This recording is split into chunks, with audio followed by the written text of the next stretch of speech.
Welcome back. So I've been struggling to get the moped to start. The only way that it will start is if I pour fuel straight down the plug hole and give it a couple of kicks. It will then barely run with the throttle sort of halfway open.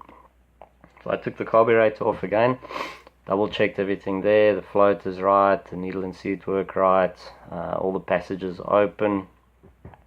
Put it all back together, exactly the same story. I then found, remember I had this little packet that was stuck between the handlebars of the moped, and inside was the main jet that was taken out of the carburetor, and then the carburetor had one that was replaced.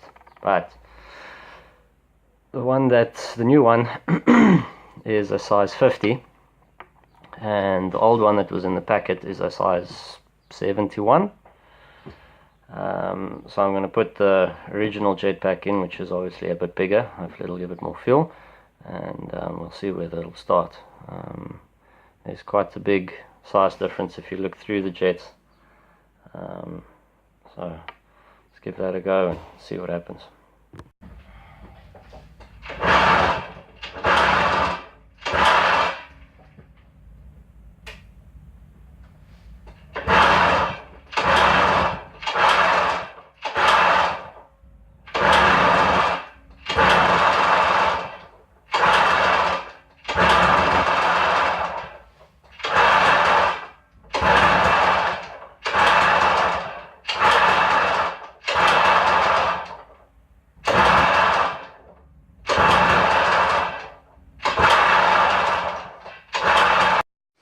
Okay, so after struggling for quite a while to get it to start, I still couldn't. I changed the jet to the main jet to the slightly bigger one that was original that I had in a packet, and it got a little bit better. It sort of made as if it wanted to start, but it still wouldn't sort of run at all.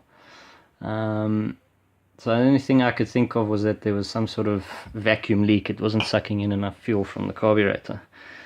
So I then snapped off a bolt. Well, I didn't snap it off, but they're flathead sort of screws, and it kind of stripped out, so I had to draw that out. Obviously it's had some water in the oil at some stage, so that's full of water. But what you can see over here, that is the crank seal. So as you're spinning it over, it just sucks and pushes the air-fuel mixture into the gearbox, not actually getting it into the cylinder. So that I'll try and push back into place, and then I'll have to take the flywheel off the other side and see what's happening with that seal as well, because I think that'll probably have been pushed out. So yeah, let me get that all back together, and then I'll see whether it'll go. Right, so this morning's been a bit of a mission. I had to take off the flywheel to get to the other crank seal. So I went to the shops, found myself a little puller, a nice little cheap jobby like this.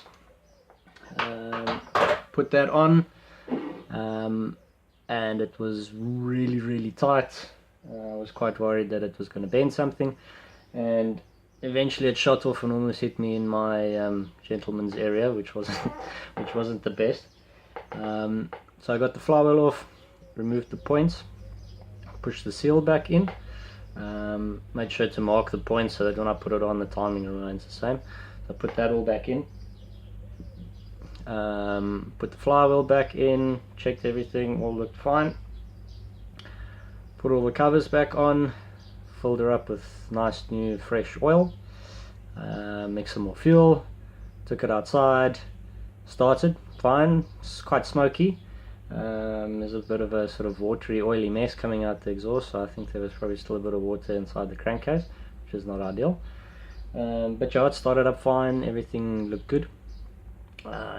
put on my shades and my helmet, got on the bike, clutch in, try to shift into first, it shot forward and really crashed into my car. And yeah, so it seems like the clutch isn't disengaging, so I'm just busy draining the oil now, and we'll take the cover off and quickly disassemble the clutch and see what the hell's going on there.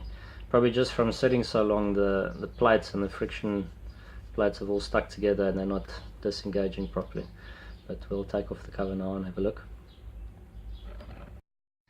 Alright, so the cover's off, nice new oil. So let's just quickly pull the clutch lever, see what's happening here. Oh, something, it is coming apart. I'll quickly pop it apart and see what's happening. Right, so I've been able to get the clutch working again.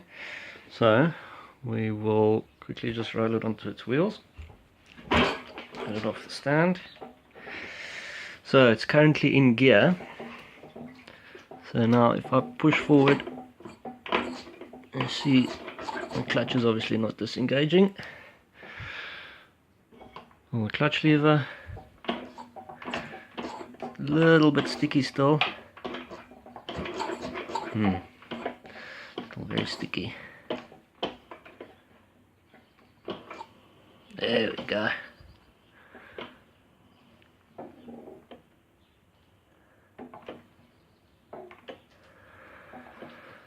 So not great, but better than it was. I'm sure after a little bit of riding it should free up a bit more. So I'm going to pop the side cover back on, fill her up with oil, and then maybe later we'll get a chance to finally ride the bloody thing.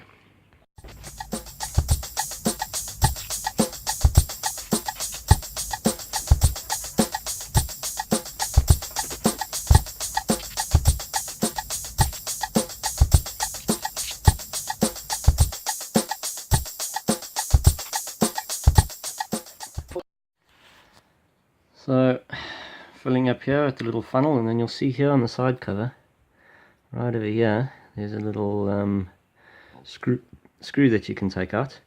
And so what happens is you've got to fill it up fairly slowly. As soon as the oil starts sort of dribbling out here, then you know you've got enough in. So we'll just keep filling up nice and slow until the oil starts to dribble out. And yeah, then we should be good. And I'll just tighten up the rear brake and the foot pegs again, and then hopefully we can test ride it a bit later.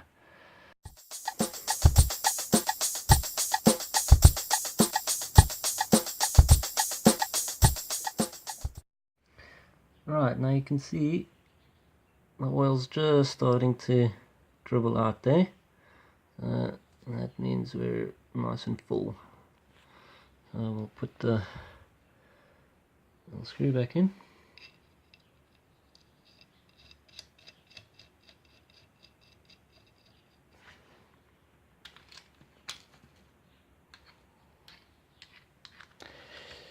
Oh, doing this with one hand, not always easy.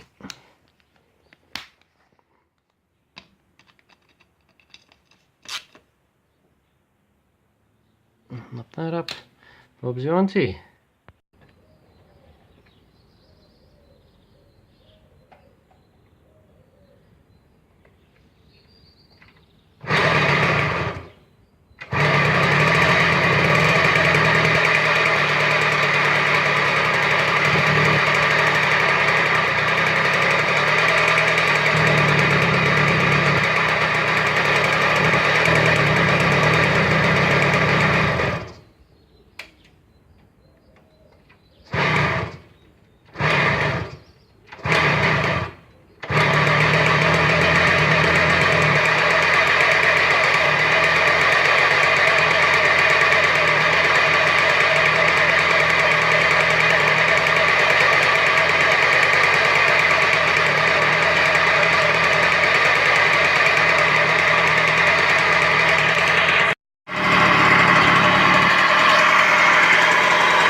there we go. Betty's running sweet as a nut. Everything seems to work. Clutch is working, brakes are working, it shifts gears, so it's really cool. Join me in the next episode when we have a look at the electrical system, because none of the lights are working. And yeah, if you like the video, hit the like button. If you like the series so far, subscribe. And if there's anything that I should do next time or change, or anything you want to see, let me know in the comments. Cool, till next time, ciao.